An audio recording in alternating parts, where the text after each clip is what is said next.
riñón. Y vamos ahora con trastornos inflamatorios del parénquima renal.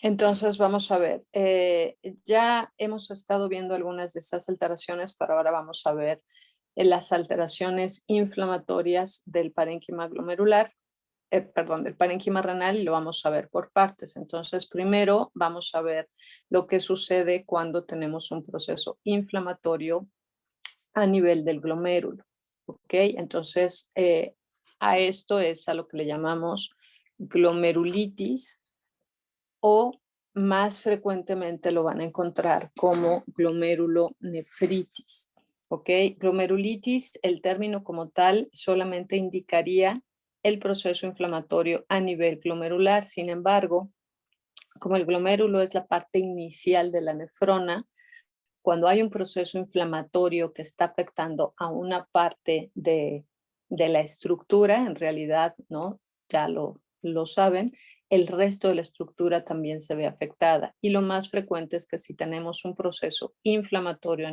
nivel del glomérulo, este mismo se vaya hacia el resto del parénquima renal y entonces por eso tenemos una glomerulonefritis. ¿Ok? Es lo más frecuente. Sin embargo, en procesos agudos lo pueden encontrar referido como una glomerulitis. ¿Ok? Generalmente cuando hablamos de glomerulonefritis, recordando que a nivel de glomérulo es donde se inicia justamente el ultrafiltrado glomerular, ¿no? Las alteraciones que observamos con mayor frecuencia a este nivel es justamente todas las que tienen que ver con procesos inflamatorios en cualquier parte del organismo y es principalmente la presencia de anticuerpos, ¿no? Bueno, más bien del complejo como tal, en donde tenemos el antígeno, el anticuerpo y el complemento, ¿no? Todo esto lo que ocasiona principalmente alteración a nivel glomerular. De manera que sin importar en qué órgano tengamos el proceso inflamatorio, vamos a tener una repercusión a nivel renal.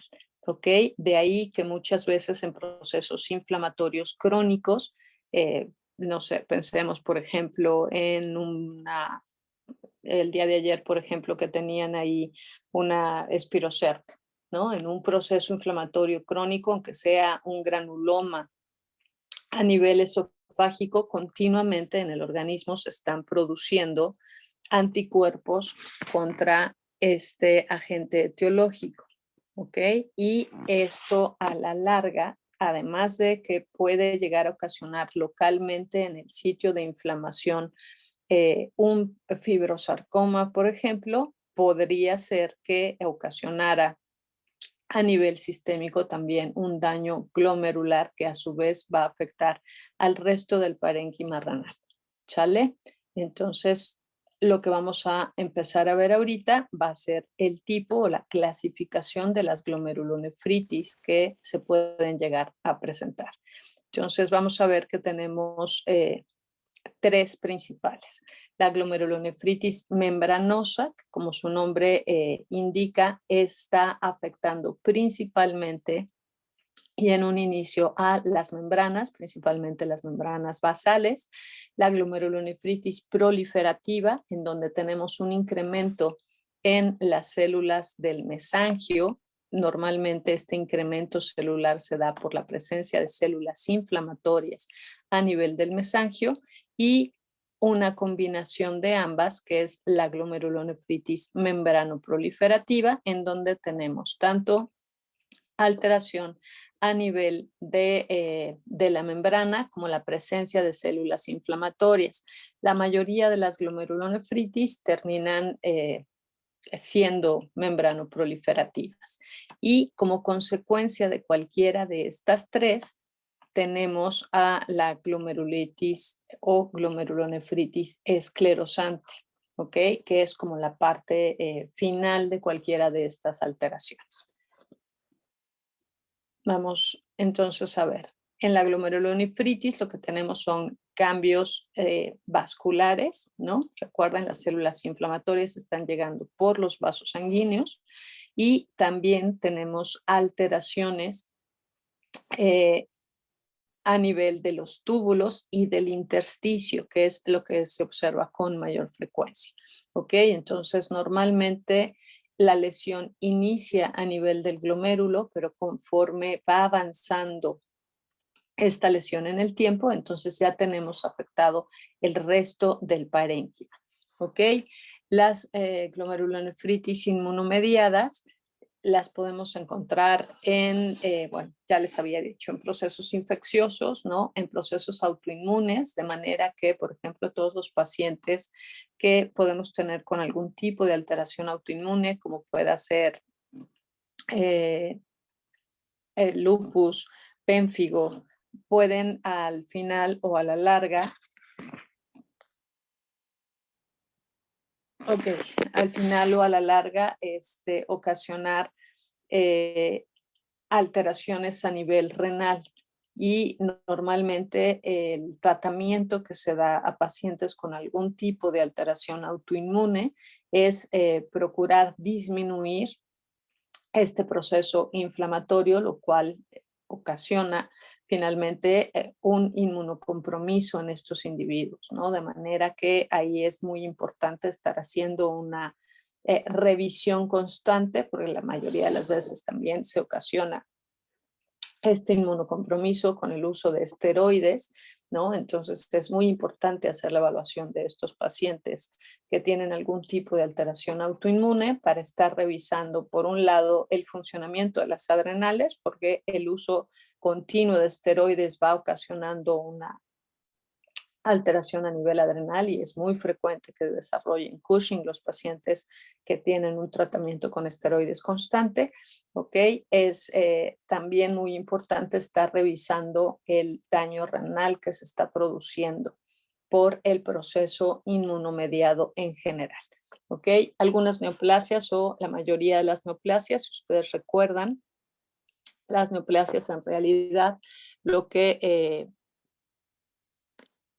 se produce, además de este proceso proliferativo celular, hay una reacción inflamatoria del organismo contra las mismas células que están creciendo de manera indiscriminada.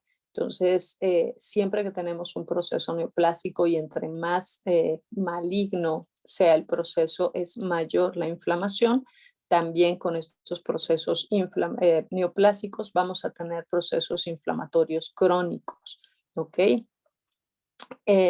Algunos agentes químicos que lesionan como tal al parénquima renal en endocrinopatías, ¿no? Y algunas alteraciones familiares que tenemos escritas en algunas razas principalmente, ¿sale?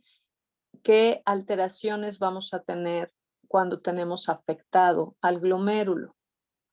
Básicamente ya habíamos visto algunas de estas lesiones histológicas en donde si tenemos una afección a nivel del glomérulo, pues lo que vamos a ver va a ser un incremento en el tamaño del espacio urinario, ese espacio que tenemos entre el glomérulo y la membrana basal. Y en el interior de ese espacio urinario, el material que va a estarse filtrando tiene una mayor cantidad de proteína de la que debería de tener en un momento dado, de manera que este individuo ya no puede regular en un inicio, ¿no?, la cantidad de proteínas que está perdiendo.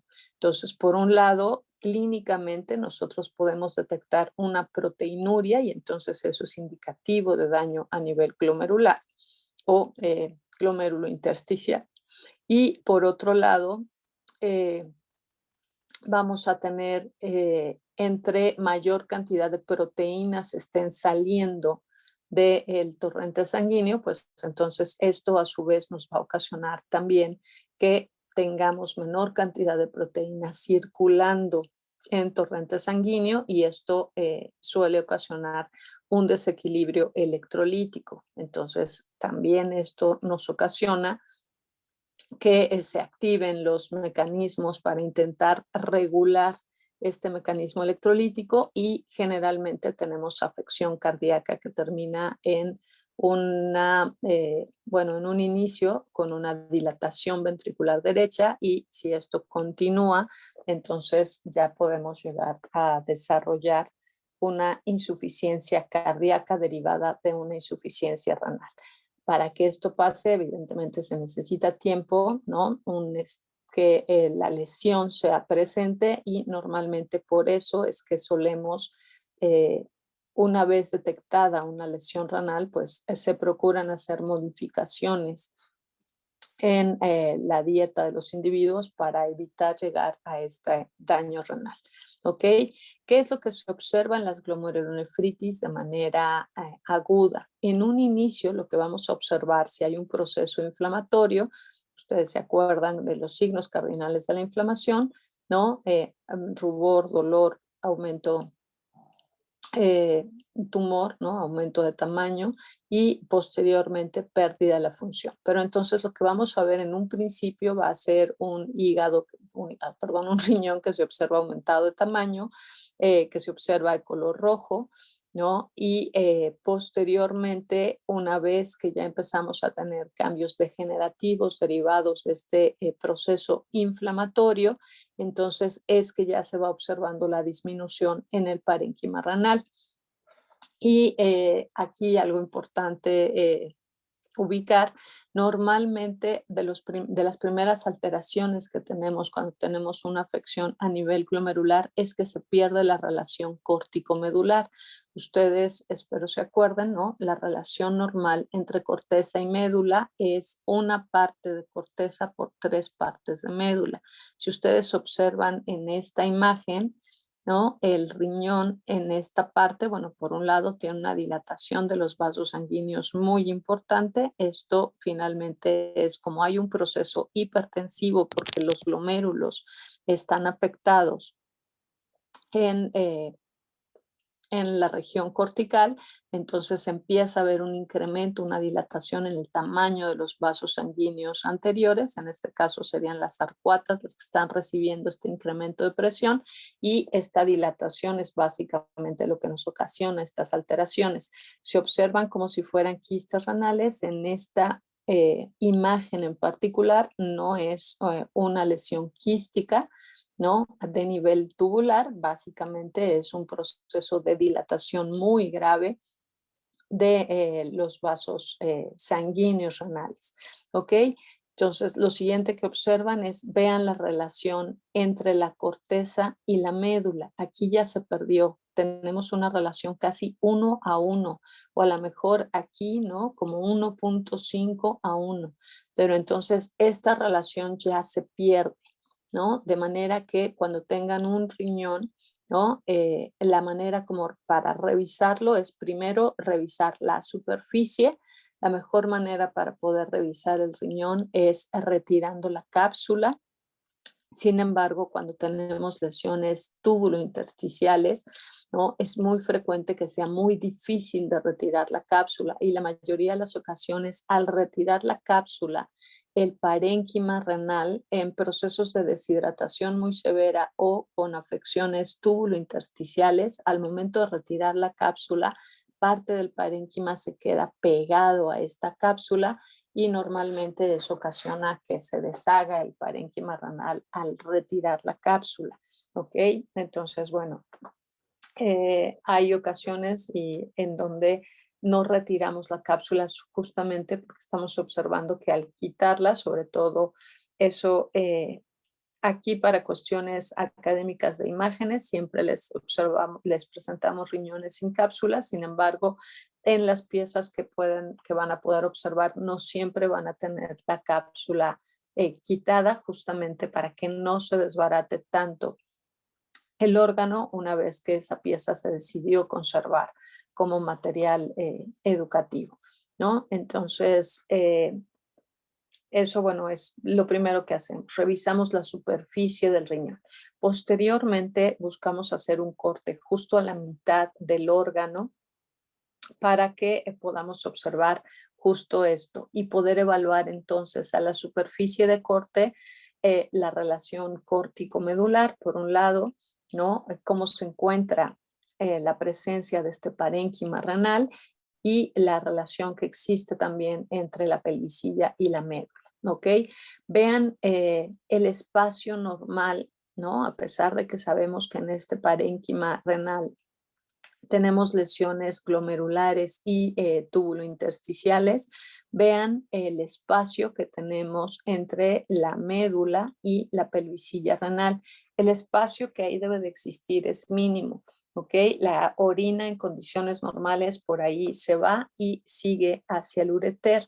Cuando este espacio se encuentra aumentado de tamaño, normalmente es porque tenemos una alteración obstructiva que no está permitiendo perdón, que el ultrafiltrado, o sea, la orina, salga libremente de esta parte, ¿no? Entonces ahí la presencia de la orina, que finalmente es un líquido, va ocasionando presión sobre el parénquima. Esto termina por ocasionar cambios degenerativos en el parénquima renal y la presión del agua va siendo tal que se va perdiendo parte de este parénquima y vamos observando una retracción del parénquima eh, justamente como consecuencia de este proceso degenerativo que está sufriendo por el tener ahí a la orina.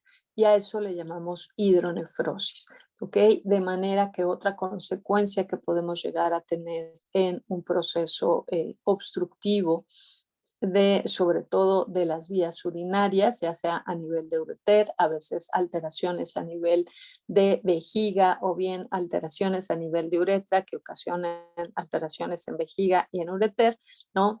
Pueden llegar a ocasionar, además de las lesiones que ya tengamos en el parénquima, un proceso de hidronefrosis. Y en realidad, pues lo que va pasando aquí es que se va perdiendo el parénquima funcional, ¿no? Entonces, bueno, otra de las cosas que observamos en las glomérulo, eh, perdón, me apareció una pantalla, ya. Otra de las cosas que observamos en la glomerulonefritis, además de esta pérdida de la relación córtico-medular, ¿no? El cambio de color es algo que podemos llegar a observar, ¿no? También se observa un puntilleo fino en la superficie, sobre todo a nivel cortical. Este puntilleo fino que solemos observar cuando tenemos lesiones glomerulares se observan muy parecido a, se los voy a poner como ejemplo, a lo mejor es más fácil. ¿Alguna vez han cortado un limón a la mitad y a la superficie del limón le han puesto un poquito de sal? Sí, Sí. Ok, perfecto. Entonces, se han fijado, ¿no? Si antes de exprimírselo y llevárselo a la boca o de echárselo al cóctel de camarones, donde quiera que sea que vayan a usar el limón, ¿no? Si se fijan, al principio se ven los gránulos de sal sobre la superficie del limón. Sin embargo, como la sal absorbe rápidamente el líquido, lo que va a suceder es que la sal se empieza a absorber, digamos, al parénquima del limón y lo que se observa es, se dejan de ver los gránulos de sal completamente, o sea, completos, ¿no? Sobre la superficie del limoncito y lo que se va a observar en un momento posterior es ya nada más como la superficie irregular de ese limón, ¿no? Si no lo han hecho, los invito a que lo hagan y luego se las echan a unas papas que no tengan mucho colorante para que no se sientan mal por comer cosas no sanas, ¿no? Pero sí, fíjense en la superficie del riñón. Esa apariencia que se ve en donde ya si veo el riñón desde arriba, a lo mejor ya no lo voy a observar, pero si lo pongo de ladito, alcanzo a ver cómo se observa así como tin, tin, tin, como si estuviera onduladito. Esa imagen es muy, característica porque es algo que tenemos muy fácil, ¿no? Para observar lo que se vería en los casos de glomerulonefritis. ¿Sale? Ok, entonces, bueno, eso nada más como para tenerlo ahí como otra de las alteraciones que se pueden llegar a observar. Cuando estas lesiones glomerulares y tubulointersticiales son más crónicas, entonces ya empezamos a observar además cambios de coloración, como lo que están observando aquí, ¿no? Ya observamos áreas blancas, multifocales en la región cortical y posteriormente si tenemos un proceso degenerativo e inflamatorio crónico, entonces empezamos a observar lesiones también quísticas, ¿ok? Y como tenemos una lesión intersticial, vean la superficie de este parénquima renal, ya no se observa parejita como estábamos esperando, sino que ya empieza a tener cierta irregularidad en la superficie del parénquima renal. ¿Ok? Entonces, bueno, esas son algunas de las alteraciones que vamos a poder observar en estos casos de glomerulonefritis. Vean aquí la superficie del riñón, ¿no? Lo que les decía, ya no está parejita, se observan como múltiples nodulaciones y aquí además, ¿no? Tiene un cambio de color. A veces se alcanzan a observar en estas nodulaciones, en estas partes irregulares de la superficie, una aparente eh, como, eh, como zona de puntilleo en estas áreas. Aquí, además de eso, ¿no? Lo que estamos observando es que tienen un cambio de color.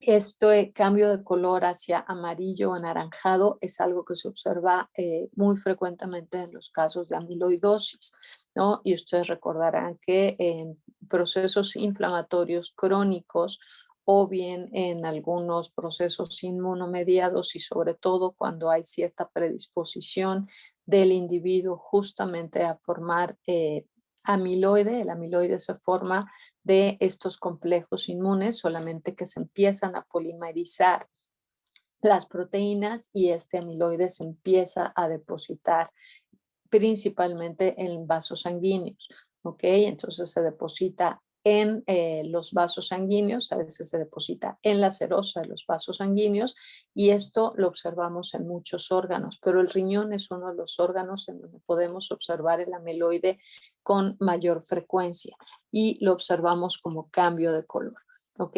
También ya les había dicho antes, Diana, ¿no? Que algo de lo que podemos hacer en físico y de momento rápido para observar este amiloide es si a este riñón en la superficie le ponen unas gotas de yodo y lo iluminan con luz polarizada, entonces van a observar un cambio de color en el parénquima renal, ¿no? Entonces eso sería también indicativo de la presencia del amiloide.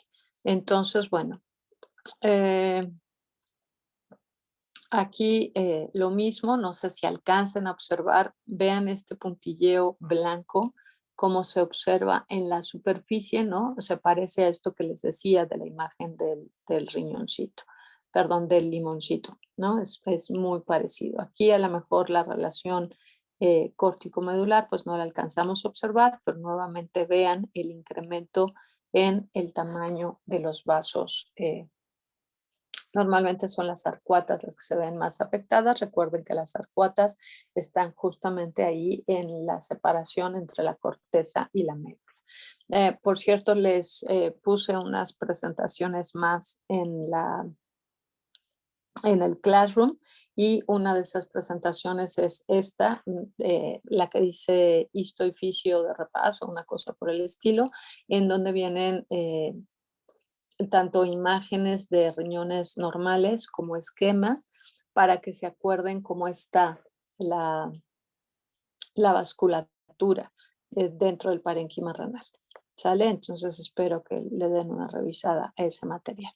De acuerdo a la distribución del tipo de lesión, entonces vamos a ver que las lesiones a nivel glomerular pueden ser globales cuando está afectado todo el glomérulo, o segmentaria cuando tenemos solamente afectada una parte del glomérulo.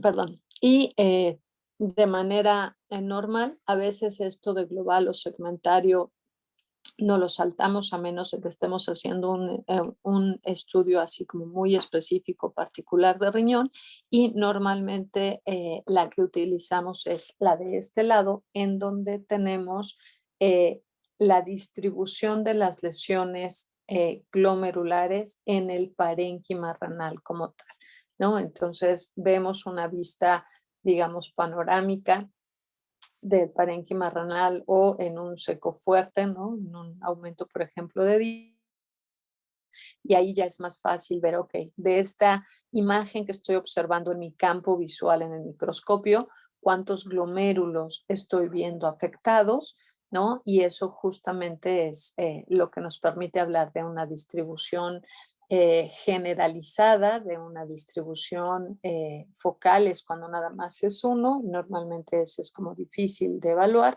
entonces normalmente es multifocal, ¿no? Lo que podríamos llegar a determinar. Y esto, ¿cuál es la relevancia de hablar de esta distribución? Pues que recuerden que normalmente va en relación a lo que consideramos cómo estaba funcionando el órgano. De manera que en un diagnóstico morfológico yo puedo hablar de las lesiones que se observan en el parénquima y normalmente eso me da una idea del funcionamiento que estaba teniendo el órgano. Entre más glomérulos estén afectados y una mayor parte de ese glomérulo esté afectado, pues eso me está indicando que ese individuo debe de haber tenido alteraciones clínicas más evidentes, ¿ok? Pero recuerden que morfológicamente no podemos hablar de insuficiencia renal. Ese es un término clínico, ¿ok? Para poder hablar de insuficiencia tengo que tener la evidencia del funcionamiento del órgano. Puedo comentar que, dada la gravedad de las lesiones, es posible que este individuo haya cursado con una insuficiencia, pero eso ya es parte de mi comentario en donde estoy infiriendo que el parénquima está afectado de manera tal que la función renal debió de haber estado afectada también de manera importante. ¿Sale?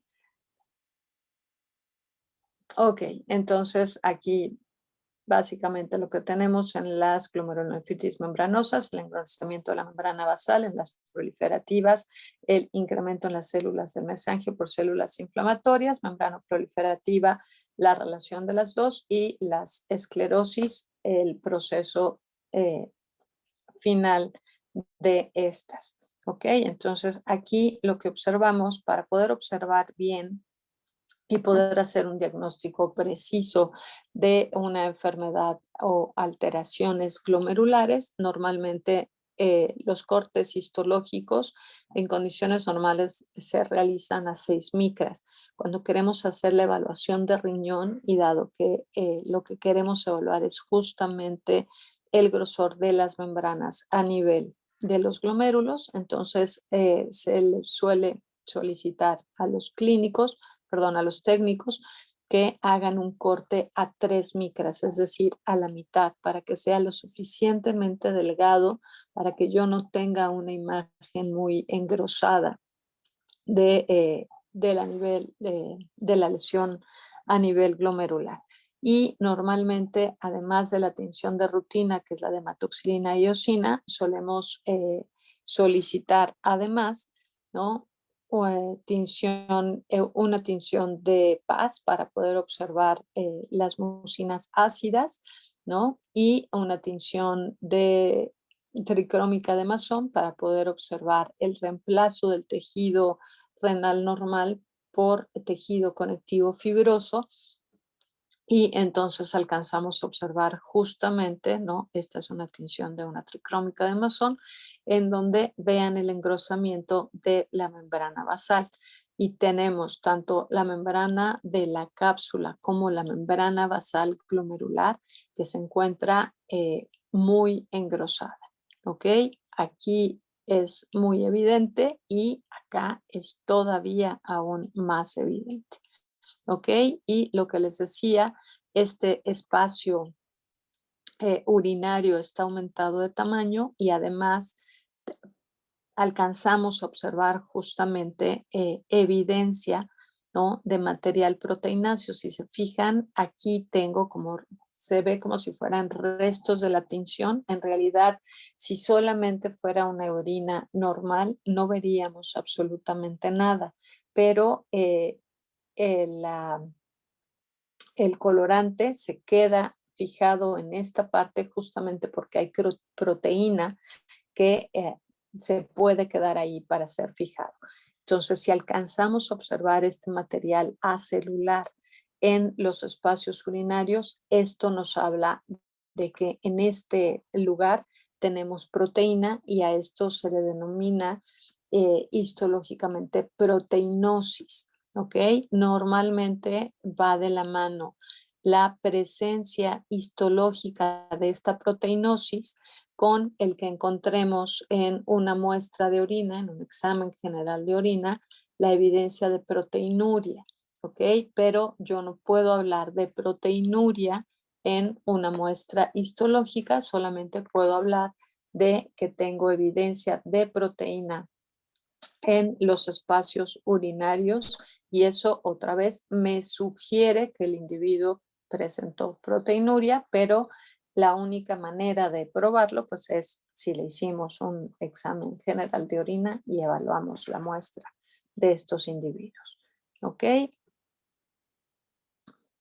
Una imagen de una glomerulonefritis proliferativa en donde estamos observando, vean aquí, la membrana de la cápsula está delgada, pero observamos que hay una gran celularidad en la parte del glomérulo y aquí esta celularidad está compuesta principalmente por células inflamatorias.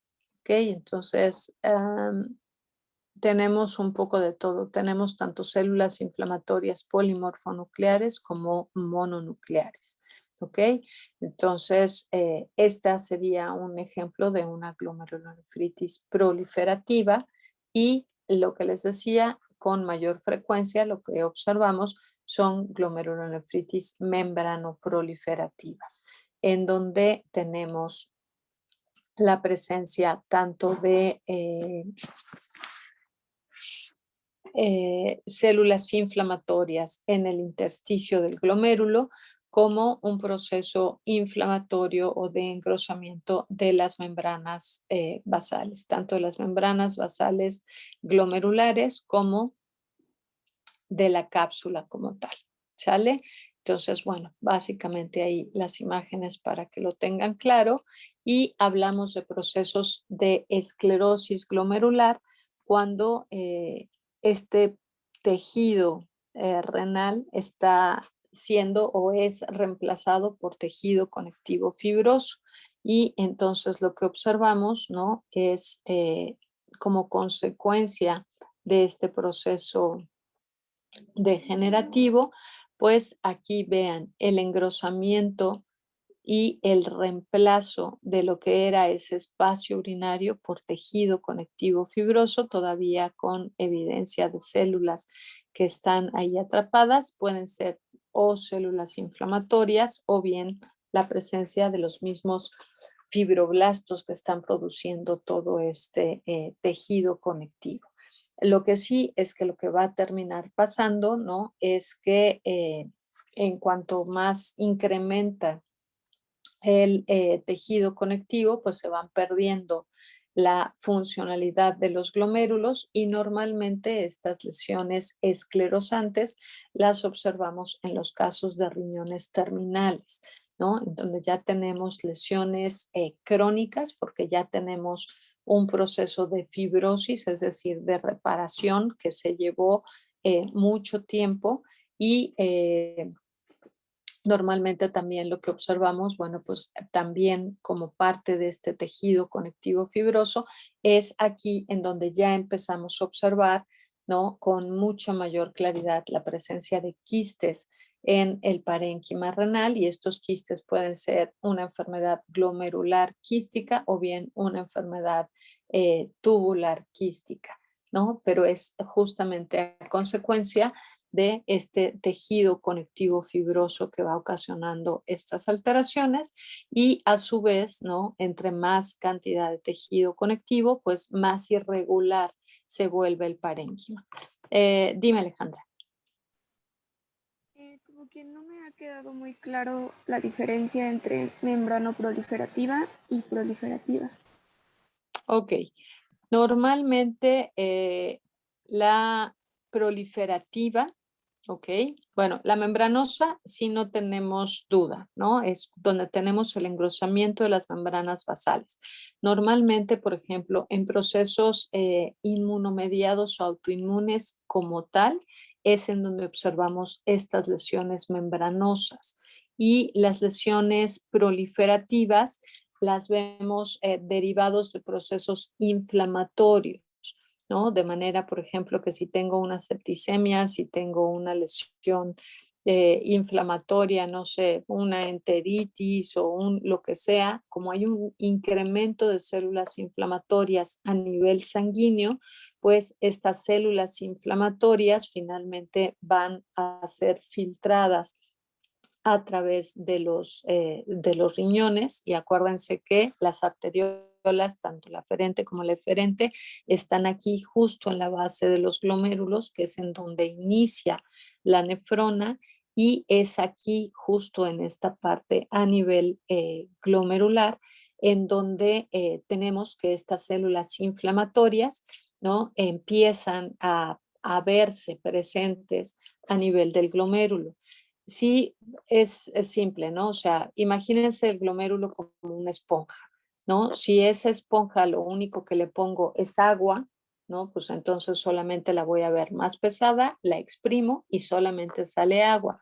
Pero si le pongo agua con jabón a esa esponja y yo sumerjo la esponja en el agua con jabón, al momento de presionar, entonces voy a tener mucha espuma, ¿no? Entonces cambia la apariencia. Esto es lo que está pasando aquí.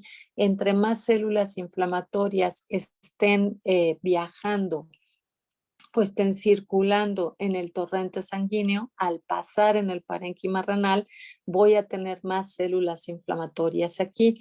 Y lo más frecuente que suceda, por ejemplo, si tenemos una septicemia, ¿no? Es que no nada más van las células inflamatorias, sino que estas células inflamatorias llevan a los agentes, normalmente bacterias, en el interior, y al momento de ser filtrados, pues es muy fácil también que se queden en esta parte, y esto predispone a que haya inflamación.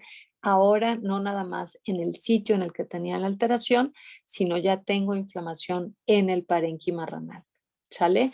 Entonces, la diferencia es esa. Aquí tengo la presencia de las células inflamatorias en el parénquima renal, y normalmente derivado de este proceso de inflamación generalizada, pero ahora era una inflamación que tenía en otro lado, pero ahora ya tengo un proceso inflamatorio a nivel glomerular, entonces eso me va a ocasionar justamente que ahora empiece a tener cambios en el parénquima de ese glomérulo. Y entonces, ¿se acuerdan que les había dicho que normalmente las alteraciones membranosas las veíamos por depósito de complejos inmunes? Por eso es que lo vemos en estos procesos inmunomediados o autoinmunes. Ahora, como a consecuencia de este proceso inflamatorio que ya tengo aquí en el parénquima glomerular, entonces voy a tener a las mismas células inflamatorias, pero ahora ya están ocasionando una alteración directa por la inflamación en el parénquima glomerular, y se empiezan a engrosar las membranas basales. Entonces, una glomerulonefritis membranoproliferativa, por eso es la combinación de las dos alteraciones. ¿Sí te quedó claro, Alejandra? Ahora sí. Sí, ya, muy claro, gracias. ¿Sí? Ok, perfecto. Sale y vale. Muchas gracias, Anita. Que te vaya bonito y nos vemos, supongo, al rato por allá en la FAC. Ok, entonces el proceso degenerativo entonces de cualquiera de estos dos va a ser la esclerosis glomerular. ¿Sale? Entonces vean aquí, ¿no? En esta imagen están observando de manera central a la arteria aorta. Aquí vienen las arterias renales que están entrando justamente por el ilirio renal a el parénquima renal. Vemos los ureteres, pero vean la apariencia de estos riñones.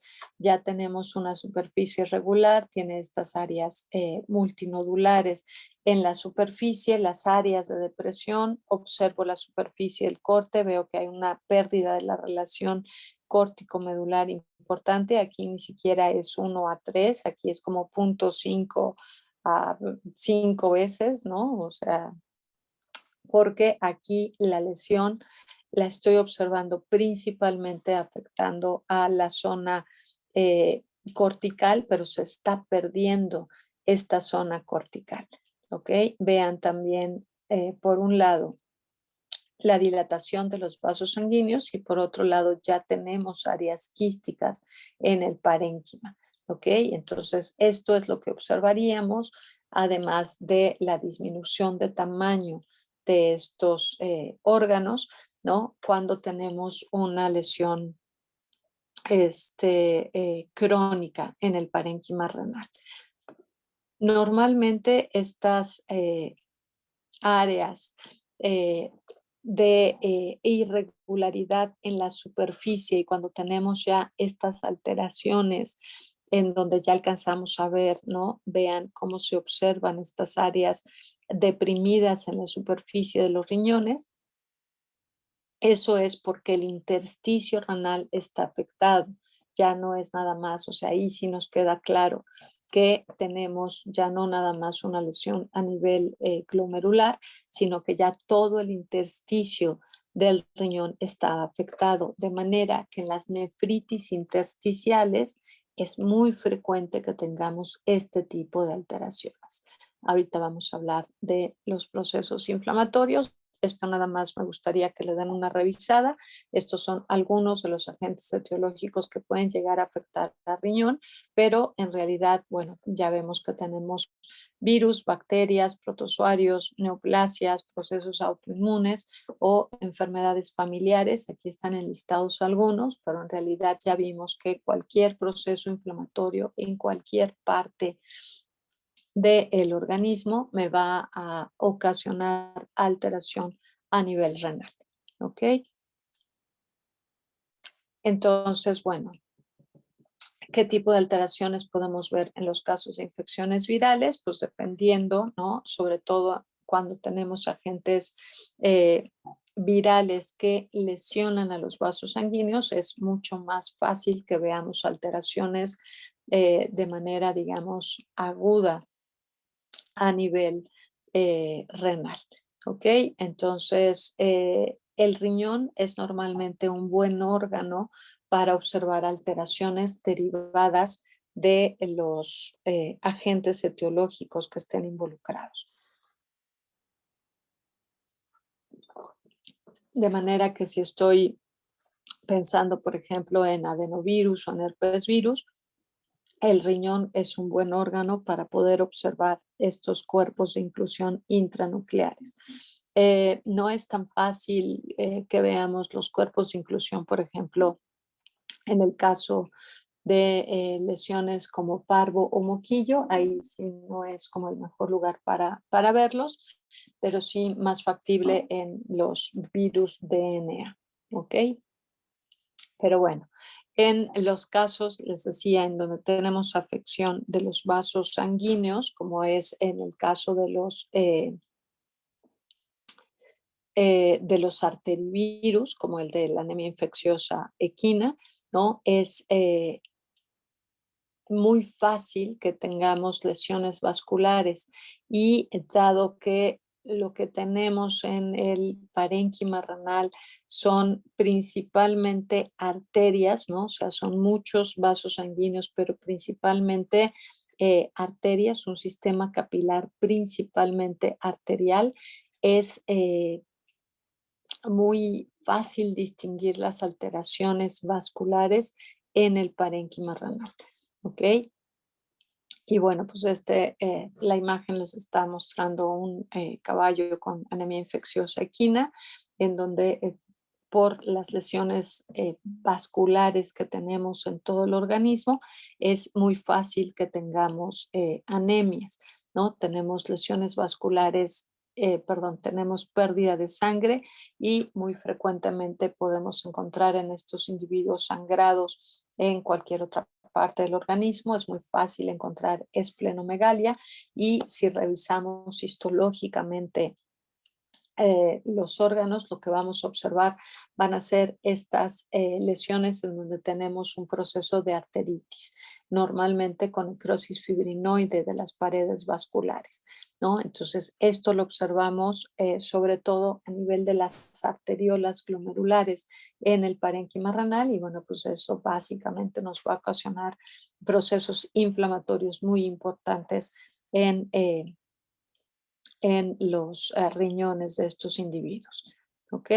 En los casos de tanto fiebre porcina clásica como fiebre porcina africana, las lesiones van a ser las mismas. Ya habíamos hablado de que teníamos lesiones vasculares porque solemos encontrar hemorragias. Bueno, pues muy fácil, no nada más que tengamos la hemorragia, sino también una lesión inflamatoria en el parénquima, perdón, a nivel arterial, ¿ok?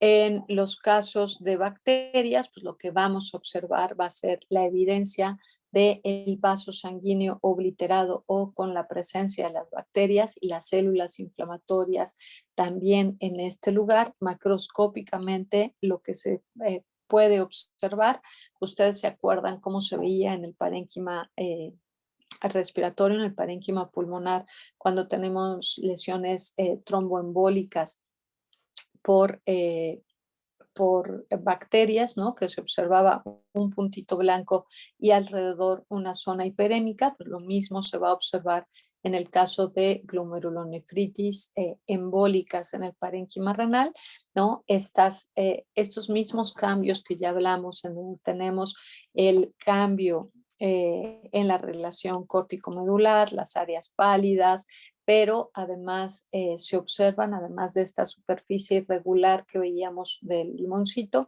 ¿no? Se observan puntos blancos con áreas rojas alrededor y normalmente eso es mucho más fácil verlo en la superficie externa del riñón.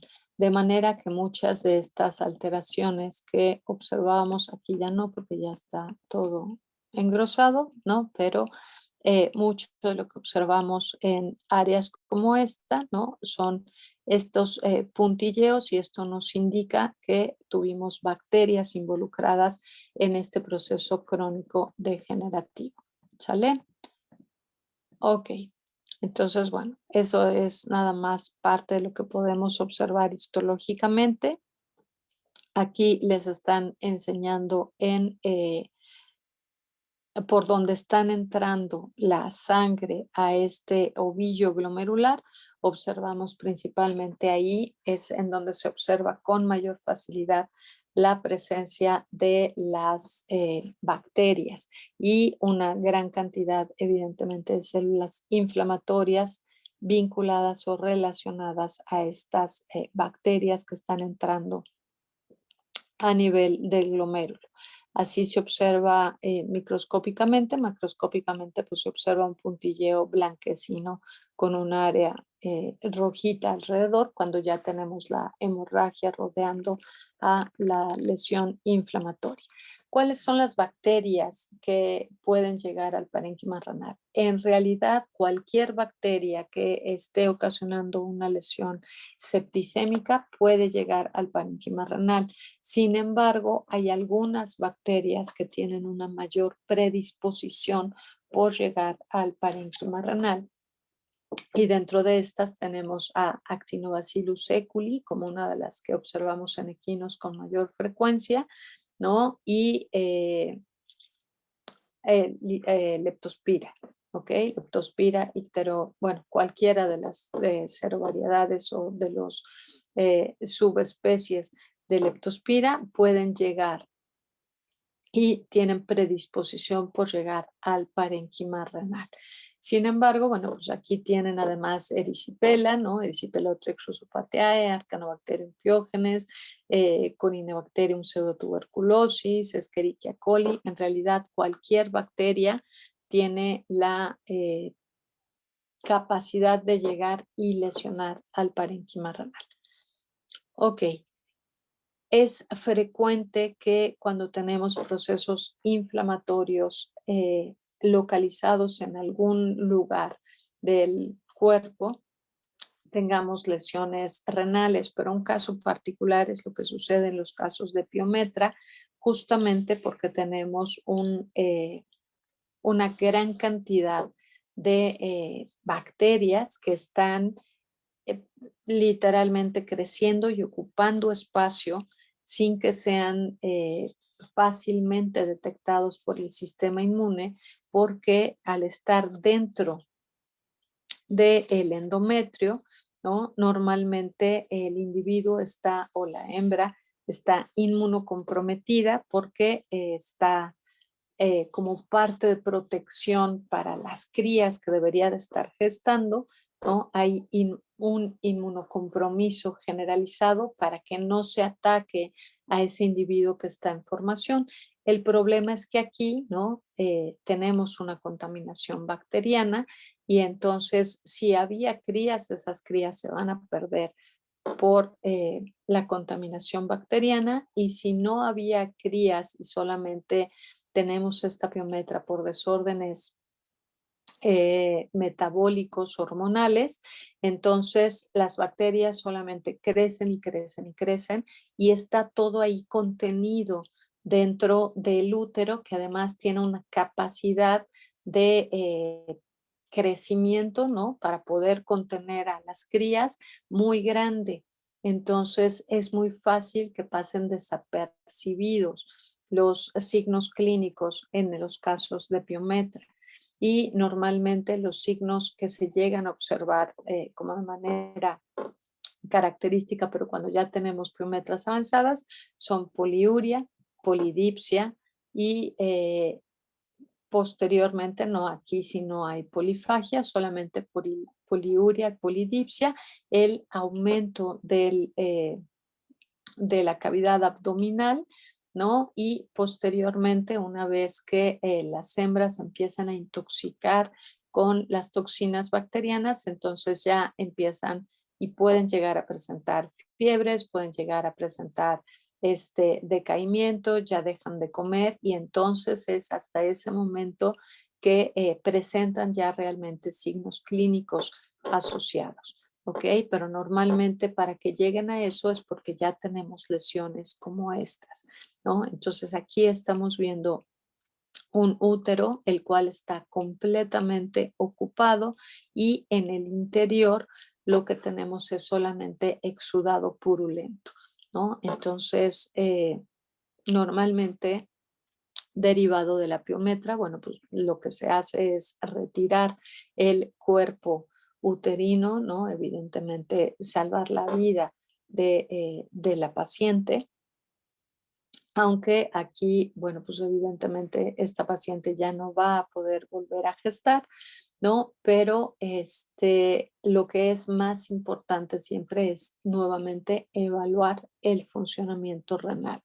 Es muy frecuente que derivado de este tipo de alteraciones inflamatorias, sobre todo donde tenemos tantas bacterias en donde el organismo no hace nada por atacarlas, digamos, bueno, no mucho, porque en un principio pues, está el sistema inmune completamente, digamos, dormido o aniquilado para que no ataque a lo que esté ahí adentro, ¿no? Es muy fácil que tengamos lesiones tromboembólicas y posteriormente de estas lesiones tromboembólicas ya lesiones glomerulares, ¿no? Por el depósito de complejos inmunes. Ya cuando llegan a algo como esto, bueno, es muy factible que tengan alteraciones renales también muy importantes, ¿sale? Entonces un individuo puede vivir sin útero, pero no puede vivir sin riñones. Entonces, bueno, pues ahí básicamente estarían orillando a este paciente a que ya no tenga un funcionamiento renal, ¿no? Si fuera una persona, pues podríamos suponer que sería un candidato a vivir de, eh, de diálisis, ¿no? De hemodiálisis. En el caso de veterinaria, en realidad no se hace hemodiálisis, solamente pues se va dando la falla renal hasta que llega a, eh, a una falla multiorgánica generalizada que lleva a la muerte a los individuos. ¿Ok? Hasta aquí dudas, preguntas, comentarios. ¿Vamos bien? Sí, Ya los doctora. perdí, se durmieron. No, Ok, Rebeca y Alejandra quieren ir por un café. Vamos a tomar 5 minutitos, son 8:13, nos vemos 8:18 por aquí. Listo, muchísimas gracias. Entonces, vamos a continuar hablando de amiloidosis y entonces lo que va a suceder aquí en las amiloidosis es a consecuencia de un proceso inflamatorio crónico, se empieza a depositar justamente el amiloide, que no es otra cosa que estos complejos inmunes, ¿no? En donde se empiezan a organizar, se empiezan a polimerizar y se depositan en, sobre todo, en la superficie, ya sea tanto en la parte endotelial como subendotelial o incluso en la parte más externa. Es más frecuente que sea por debajo del endotelio en los vasos sanguíneos, en donde se deposita este amiloide, o bien a veces en el parénquima de algunos órganos. ¿Okay? Y de estos órganos, uno en donde es más fácil poderlo observar es en riñón, en vaso y en tejido subcutáneo. ¿Ok? ¿Se acuerdan que habíamos hablado de las amiloidosis renales, por ejemplo, en caballos o en individuos que tienen problemas, sobre todo problemas alérgicos crónicos, ¿no? Es muy fácil, muy factible que debido al proceso inflamatorio crónico que hay de manera recurrente en las vías respiratorias superiores, tengamos justamente a este nivel el depósito del amiloide. Ok, entonces, normalmente entonces lo que se observa en estos casos de amiloidosis, ¿no? Que aquí lo vemos para nosotros en veterinaria con mayor frecuencia, por ejemplo, en individuos que se utilizan para la producción de sueros hiperinmunes. Normalmente estos sueros hiperinmunes se hacen, por ejemplo, para hacer los toxoides tetánicos o los sueros contra algunas, ¿cómo se llama? Venenos de alacrán, víbora, sueros anticrotálicos y demás, se utilizan principalmente en caballos o en conejos. Lo que pasa es que no es la misma cantidad de suero que te da un conejito que te da un caballo, ¿no? Entonces, por eso se hacen principalmente en caballos. Y es en estos en los que de manera frecuente observamos justamente las alteraciones por amiloidosis, pero en cualquier individuo con un proceso inflamatorio se puede llegar a presentar con un proceso inflamatorio crónico. Y hay algunas razas en veterinarias, sobre todo en perros, en donde se ha visto que hay una mayor predisposición. En estos, por ejemplo, los perros Shar-Pei son uno de los que suelen presentar con mayor frecuencia este tipo de alteraciones y esto normalmente es derivado de que Shar-Pei, ¿no? O sea, todo este abundante cantidad de piel que tienen extra, es muy fácil que tengan problemas de dermatitis. Entonces, literalmente viven con procesos de dermatitis crónicas y es derivado de estas dermatitis, ¿no? Que suelen desarrollar estos procesos de amiloidosis. Y en gatos, los abisinios, ¿no? Que para nosotros no son tan frecuentes, pero es en donde se puede llegar a observar con mayor frecuencia. Entonces, tenemos dos formas de presentación de la amiloidosis, la primaria y la secundaria. Ahorita no nos vamos a tardar mucho en ver eso, sino más bien en ver las alteraciones que podemos observar. Y bueno, el amiloide se deposita, como les digo, principalmente en los vasos sanguíneos, en la pared del vaso sanguíneo por debajo de la capa íntima, ¿no? En la media. Y si ustedes se acuerdan, bueno, pues a nivel de las arteriolas, bueno, desde las arterias, ¿no? Las arterias arcuatas es en donde lo observamos, las arteriolas eferentes y en todo el parénquima glomerular es en donde se observa principalmente estas alteraciones. Entonces, las lesiones que vamos a ver en el caso de amiloidosis, por eso es que son muy parecidas a las que observamos en los casos de las glomerulonefritis. De hecho, normalmente las amiloidosis son derivadas de glomerulonefritis, ¿no? O tenemos glomerulonefritis y amiloidosis al mismo tiempo, más bien, ¿ok? La superficie irregular, los cambios de color, ¿no? Entonces, si se fijan, si yo les enseño este riñón y les digo que aquí tienen lesiones túbulo-intersticiales y glomerulares y amiloidosis, pues en realidad es lo mismo, ¿no? Lo mismo si lo observan del otro lado, presentamos alteraciones en la relación córtico-medular, el cambio de color, las áreas pálidas, las lesiones quísticas en la región glomerular, se observa esta superficie irregular en la región cortical y todo esto es justamente asociado a estas lesiones renales, ¿sale? Y lo que les decía, ¿no? Si le ponen yodo o Lugol al riñón, se ve, en un principio se ve de color más oscuro, un café casi negruzco, pero cuando lo ponen con luz polarizada, entonces refringe de color como violáceo, muy simpático, ¿no? Y eso es como característico. Si van a poner un corte histológico del amiloide, entonces normalmente lo que utilizamos es en el corte histológico rojo Congo, ¿ok? Entonces el yodo es para verlo macroscópicamente y el rojo Congo en el corte histológico, ¿sale? Entonces, bueno, esto es básicamente lo que ya les dije, ¿no? Donde van a estar depositados el amiloide a nivel del subendotelial y esto es lo que va ocasionando estas alteraciones en el parénquima renal, ¿ok?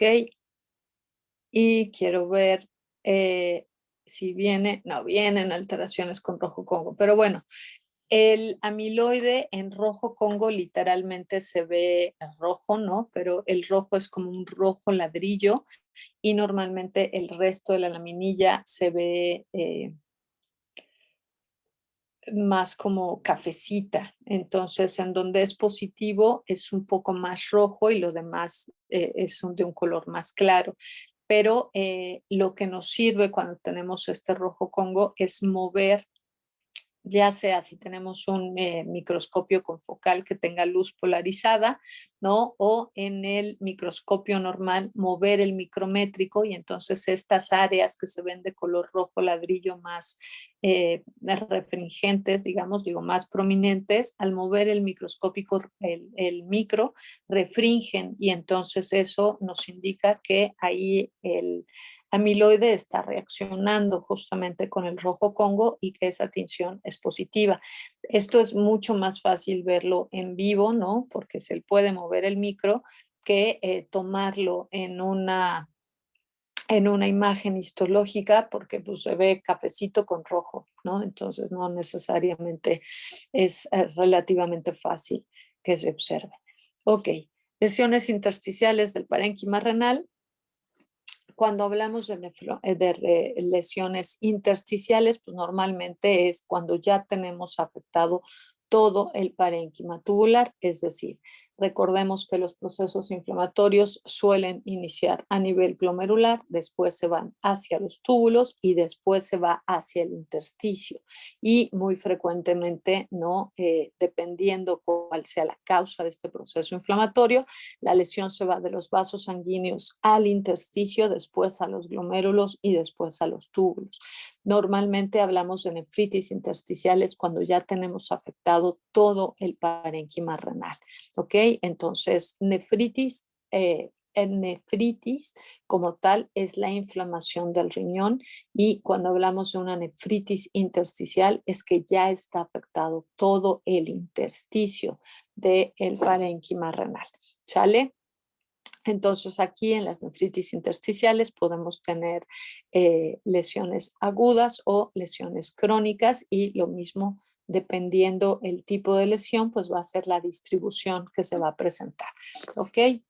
Cuando tenemos, por ejemplo, procesos inflamatorios por bacterias agudos, es frecuente que lo que observamos sea en un inicio el infiltrado inflamatorio por células neutrofílicas. Posteriormente, ya en procesos más crónicos, este infiltrado inflamatorio va siendo reemplazado por células mononucleares, principalmente linfocitos, plasmáticas y macrófagos o histocitos. ¿Sale? Entonces, esto, bueno, pues es importante para tenerlo en consideración porque, por ejemplo, vamos a hablar aquí de leptospira, que es uno de los principales agentes que por mayor frecuencia en nuestro país nos ocasiona alteraciones intersticiales en todas las especies, sobre todo en todas las especies de mamíferos, ¿no? Y es muy frecuente que cuando ya observamos las lesiones a nivel histológico, el infiltrado que veamos es linfoplasmocítico porque ya estamos viendo lesiones crónicas. Acuérdense que si tenemos un proceso inflamatorio, sobre todo ya en procesos muy crónicos, ¿no? El proceso inflamatorio va a ocasionar alteraciones degenerativas y necróticas en el parénquima y esto va a ocasionar fibrosis. De manera que ya hablamos de nefritis intersticiales crónicas, ¿no? Como cuando hablábamos del riñón terminal, en donde ya observamos un parénquima renal extremadamente afectado. ¿Sale? Entonces, esta es una imagen de una nefritis intersticial subaguda, digamos, ¿no? Vean la gran cantidad de células inflamatorias. Todavía tengo algunas células polimorfonucleares, sin embargo, vemos que predominan o ya tenemos una gran cantidad de células mononucleares. De estas células mononucleares veo principalmente plasmáticas, algunos linfocitos y casi aquí no veo histocitos, ¿no? Entonces, cuando hablamos de nefritis intersticiales, pues algo importante a considerar, acuérdense que si tenemos un proceso inflamatorio activo, las células, perdón, los órganos no pueden llevar a cabo la función de manera normal. Y una gran ventaja que tenemos es que el riñón, ¿no? Igual que el hígado, son de los órganos que tienen una mayor capacidad de regenerarse. Y de hecho, para que nosotros clínicamente, y estoy hablando de clínicamente en una muestra clínica, observe alteraciones importantes eh, de riñón, ¿no? Eh, bueno, clínicamente ya con signos clínicos, perdón, estamos hablando de que tiene que tener afectado más del 75% del parénquima renal. O sea, ya cuando, era lo que les decía, ya cuando, por ejemplo, tenemos a una perra con piometra, que ya la vemos reprimida, que ya está tomando mucha agua, que ya está orinando muy frecuente, que ya son signos de lesión renal, ¿no? Es porque su parénquima renal ya está afectado en más del 75%. De manera que vamos a quitar la causa de ese proceso inflamatorio. Sin embargo, hay que a partir de aquí evaluar el funcionamiento renal porque eso es lo que finalmente puede llegar a ocasionar la muerte del paciente si es que antes no murió de una septicemia o una endotoxemia. ¿Sale? Entonces, bueno, eso se vuelve importante siempre considerar. Entonces, uno de los principales agentes les decía, para este tipo de alteraciones es Leptospira, que es una espiroqueta, una bacteria gram negativa, y si bien afecta a una gran cantidad de especies, ¿no? Se considera el roedores más bien en general, porque ya no nada más es la rata o ratones, los que se consideraban como hospedadores o individuos portadores. Se ha visto también que en estos roedores Leptospira llega a ocasionar lesión. Lo que pasa es que suelen ser pues, resistentes a este tipo de lesiones, ¿ok? O aguantan más tiempo. Por eso es que normalmente en donde tenemos presencia de roedores es muy fácil considerar que tengamos contaminación. Entonces, Leptospira lo que necesita es agua para poder mantenerse viva y otra de las características que tiene Leptospira es que tiene la capacidad de atravesar mucosas intactas, ¿no? O sea, ha desarrollado tales mecanismos que ya no solo necesita, ¿no? No solamente entra cuando tenemos una pérdida de continuidad en la superficie, ya sea de la piel o de la mucosa, sino que puede atravesar mucosas intactas. Aparentemente no piel por las capas de queratina, pero sí una mucosa que es más delgada, ¿no? Entonces, bueno, pues esto sí es algo de lo que se vuelve importante dentro de los mecanismos de patogenicidad de esta bacteria para tener en cuenta. Como normalmente se encuentra en agua, es muy fácil, bueno, dentro del organismo, el órgano blanco que suele afectar Leptospira es el riñón y también afecta al hígado, ¿ok? De manera que es muy fácil que afecte o que se encuentre en el espacio tanto dentro de los túbulos, dentro de las células tubulares, dentro del túbulo como tal y en el intersticio y evidentemente afectando a los glomérulos, ¿no? Pero como está dentro de los túbulos, entonces la contaminación por orina es una de las maneras más fáciles de contaminarse con esta bacteria, ¿no? Entonces, si tenemos un individuo que esté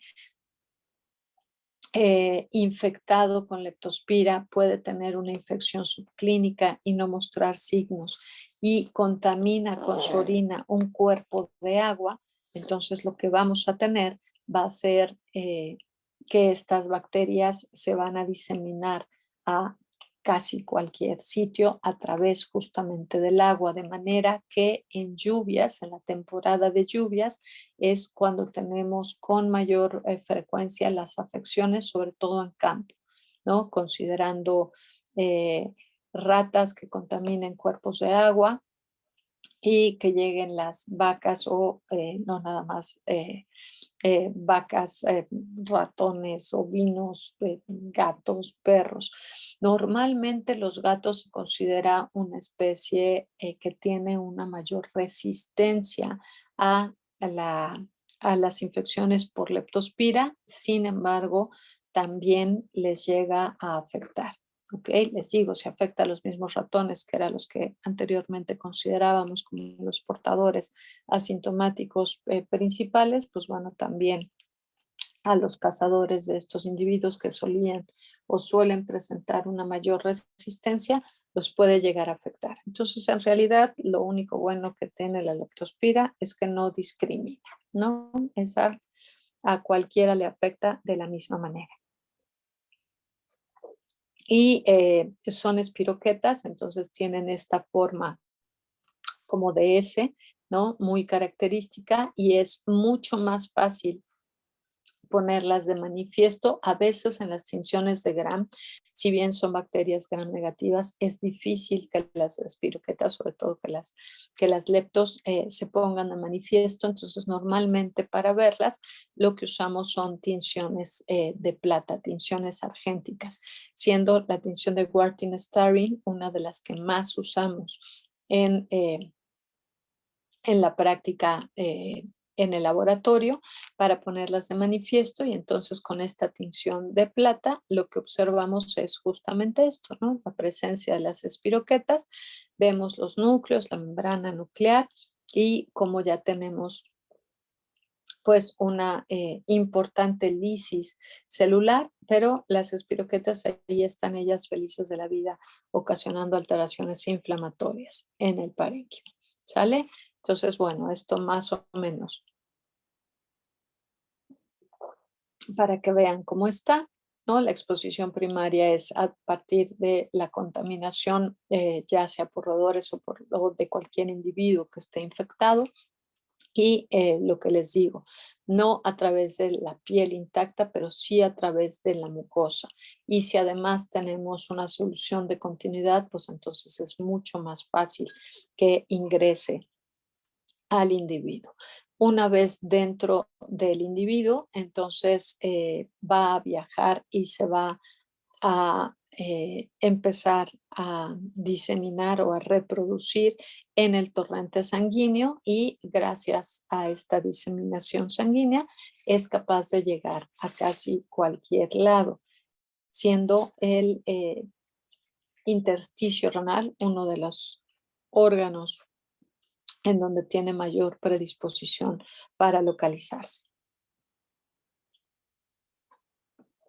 Lo que están observando entonces aquí, ¿no? Es que llega a través de los vasos sanguíneos, afecta el parénquima glomerular, afecta el parénquima tubular y el intersticio de manera normal. Y lo que vamos a tener en un inicio va a ser una inflamación que al principio y solamente como de manera sobreaguda, ¿no? Hiperaguda o aguda, tenemos la presencia de células inflamatorias polimorfonucleares y rápidamente esas células inflamatorias, rápidamente estoy hablando de que en 1 o 2 días ya vamos a tener no nada más polimorfonucleares, sino la presencia justamente de células mononucleares.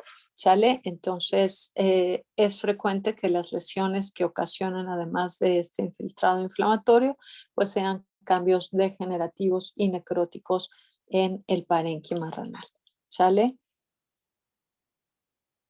Bueno, aquí está el tipo de alteración que ocasiona, ¿no? Es una bacteria gram negativa, entonces tiene oligosacáridos en la superficie, por lo tanto, estas endotoxinas es parte de lo que va a lesionar también a los vasos sanguíneos. Otra cosa importante que hace Leptospira es que suele, cuando está en la fase de septicemia, ¿no? Cuando tenemos una leptospiras en el torrente circulatorio sería leptospiremia, ¿no? Cuando está viajando dentro del torrente circulatorio, es gracias a la presencia de estos lipopolisacáridos que tienen la membrana que ocasiona lisis de los eritrocitos. Entonces es muy fácil que tengamos crisis hemolíticas en infecciones sobreagudas o agudas de leptospira. Y normalmente leptospira, siempre cuando pensamos leptospira, no es así como ictericia, y esta ictericia es tanto de tipo prehepático como hepático, porque además de afectar el parénquima renal, ¿no? El intersticio también suele ocasionar hepatitis, ¿no? Entonces tenemos afección. Por un lado, si tenemos hemólisis intravascular, pues entonces lo que vamos a tener va a ser un incremento en la cantidad de bilirrubina y esta bilirrubina circulando en torrente sanguíneo es justamente lo que nos va a ocasionar que tengamos estos cambios ictéricos. ¿Ok? Algo que solamente les menciono. Yo sé que solemos pensar, bilirrubina, ¿no? Entonces vemos ictericia, por lo tanto la bilis es amarilla. No, la bilis es de color verde, pero cuando está circulando en la piel y el tono que se observa en mucosas o no, por ejemplo, en la conjuntiva ocular es de color amarillento, pero la bilis como tal tiene más bien un tono verdoso. ¿Ok? Y esto nada más se los comento para que lo tengan presente. Ahora bien, como tenemos lesiones vasculares, lesiona por un lado, ocasiona lisis de los eritrocitos y también lesiona a los vasos sanguíneos. Entonces es muy frecuente que en las infecciones agudas de leptospira tengamos hemorragias generalizadas en casi cualquier lado, siendo frecuente que tengamos procesos de enteritis, lesiones entéricas hemorrágicas, lesiones pulmonares hemorrágicas, lesiones renales hemorrágicas o lesiones hepáticas hemorrágicas. ¿Sale? Entonces, bueno, pues eso es importante para que lo tengan en cuenta. Justamente como uno de los sitios principales en donde se va a alojar y se va a mantener, digamos, ya de procesos subagudos a crónicos es en el parénquima renal y entonces continuamente o más bien se libera a el exterior, digamos, como por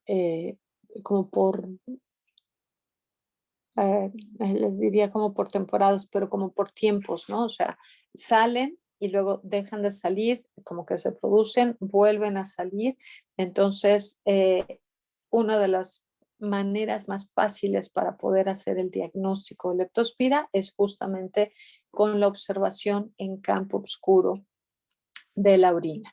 Entonces, a veces esta orina la vamos a observar con hematuria, sobre todo cuando tenemos estos procesos sépticos agudos, ¿no? Pero posteriormente esta orina puede dejar de estar ya con hematuria y solamente tener un aumento en la cantidad de bilis de la que está circulando en sangre y entonces tener colores pues amarillos, ¿no? Amarillos verdosos, pero colores más fuertes de lo que debería de ser, ¿no?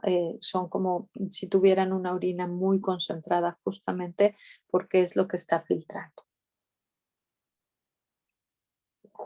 Es fácil también y cuando tenemos estas lesiones intravasculares sistémicas en los procesos agudos que se presenten cuadros de coagulación intravascular diseminada, sobre todo en individuos que no han tenido contacto previo con leptospira, ¿no? De manera que se vuelve importante por eso, ¿no? Y en la mayoría de las especies y sobre todo en lugares tropicales como México, en donde este tipo de alteraciones son endémicas, es decir, las tenemos en todos lados, que se realicen vacunaciones contra esta bacteria, ¿no? Bueno, más bien serían bacterinas más que vacunas, pero no es una vacuna, pero no es un virus, ¿no? Sino es una bacterina, entonces que se apliquen inmunizaciones contra este agente etiológico. De manera que a veces se vuelve como un poco interesante cuando hacemos pruebas serológicas para poder diferenciar si los títulos que estamos observando son títulos vacunales o son títulos infectivos.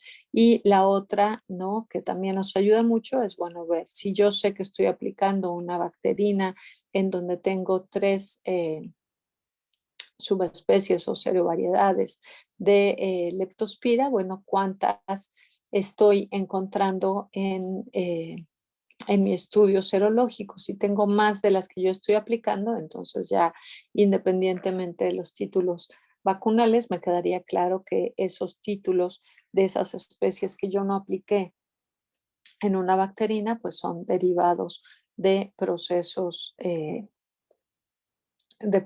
de infección. ¿Sale? Esperen que no puedo cambiar la diapo. Listo. Ok. Entonces, bueno, ¿a quiénes afecta? Básicamente a cualquier mamífero lo puede llegar a afectar. Contamina y afecta a piel, mucosas, evidentemente puede ser tanto zoonosis como antropozonosis, ¿ok? Entonces ahí con cuidado. Y acá tenemos de este lado, en el cuadrito rosa, cuáles son las especies de leptospira que es más frecuente que afecten a diferentes especies animales, ¿no? Argio a bovinos, pomona a porcinos, canícola a cerdos, grifotrifosa a roedores y icterohemorragia a roedores. Sin embargo, ¿no? Por esta contaminación o por este intercambio tan frecuente que hay, es muy factible que un solo individuo tenga, nos hemos topado con pruebas serológicas de individuos que tienen hasta 16 especies y subespecies de leptospira, ¿no? Entonces, bueno, pues en realidad, y aquí, aunque decimos, no, es que grifo ítero afecta a roedores, ¿no? Pues no, no es cierto, hemos encontrado en casi todas las especies, ¿no? Entonces, esa les digo que eso es lo bueno de leptospira, no discrimina y bueno, pues afecta a una gran cantidad de individuos. Las lesiones macroscópicas, las que ya vimos, tenemos afectado el intersticio, es decir, ya afectó al glomérulo, ya afectó a los túbulos y además está afectando el intersticio. Entonces, lo mismo en lesiones agudas, incremento de tamaño.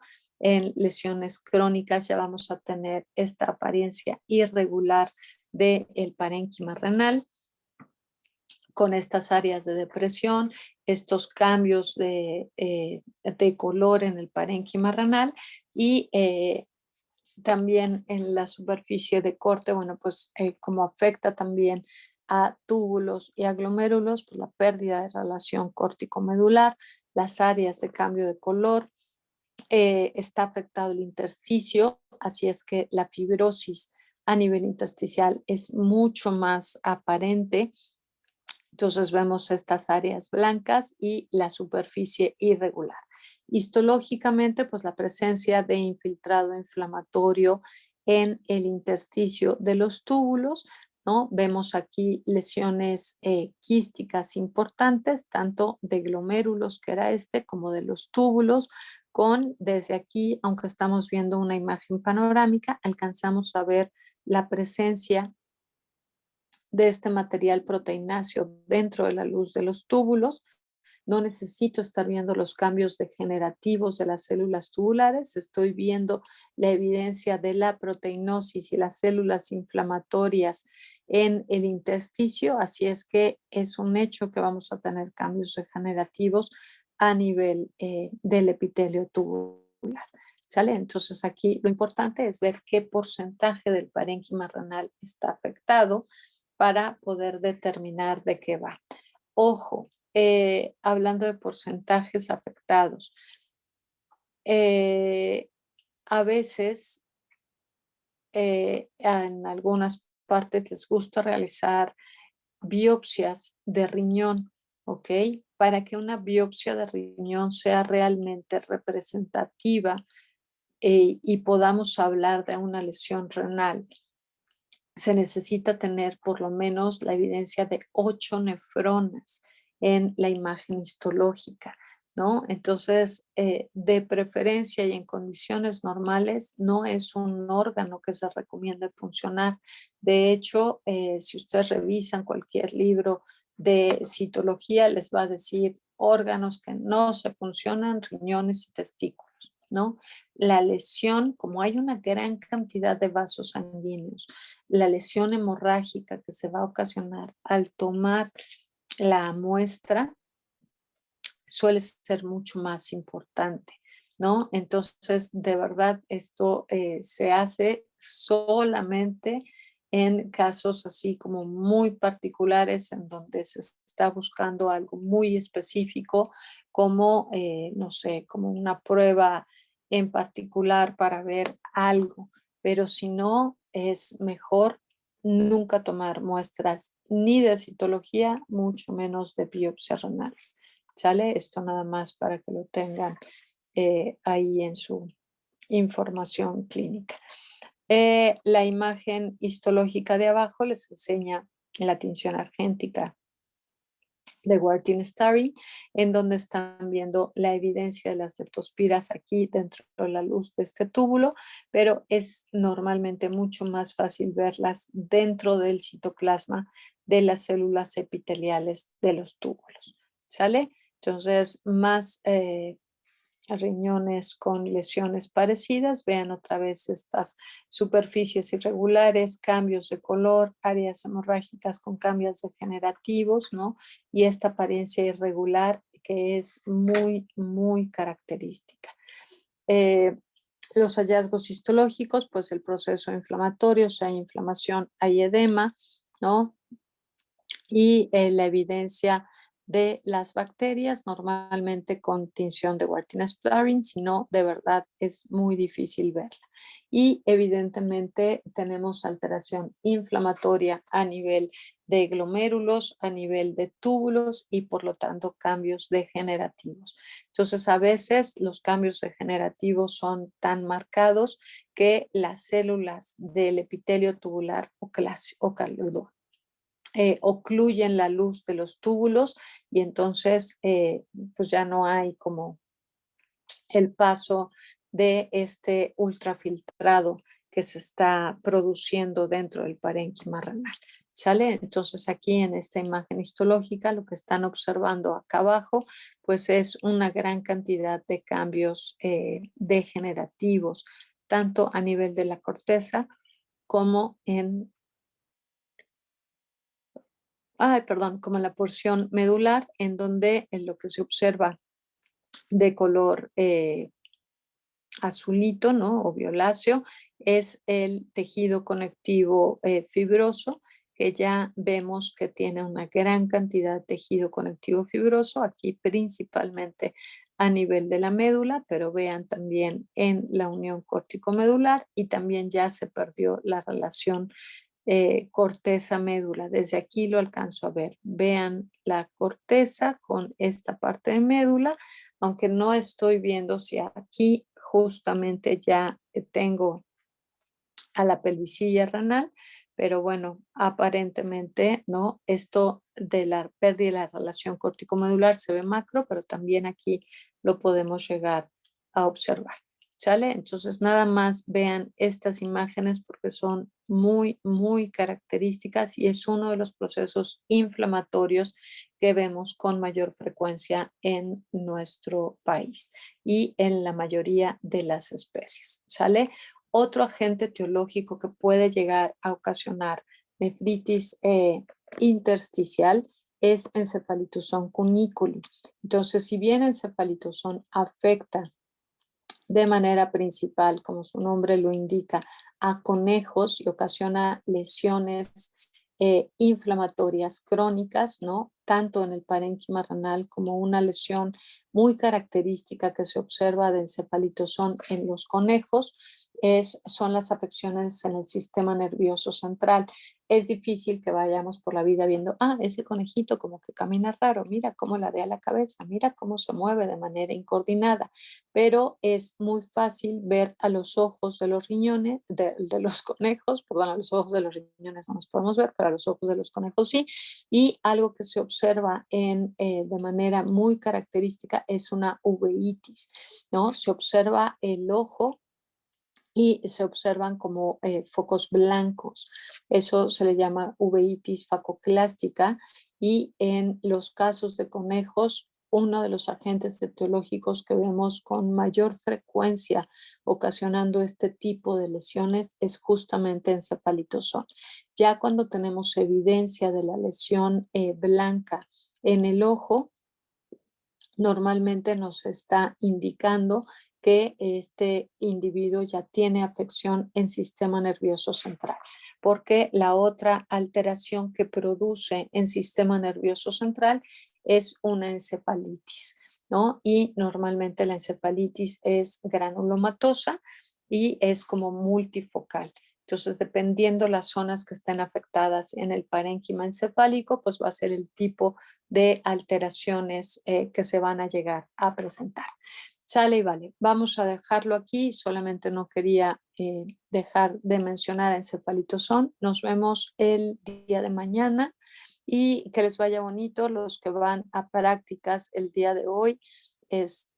A lo mejor hoy sí no los veo, pero bueno, me dio mucho gusto ver algunas y pues básicamente algunas de ustedes, porque el día de ayer fueron casi puras mujeres en los dos grupos, pero nos estamos viendo. Dime, Rebeca, adelante. Doctora, yo mañana tengo práctica con usted.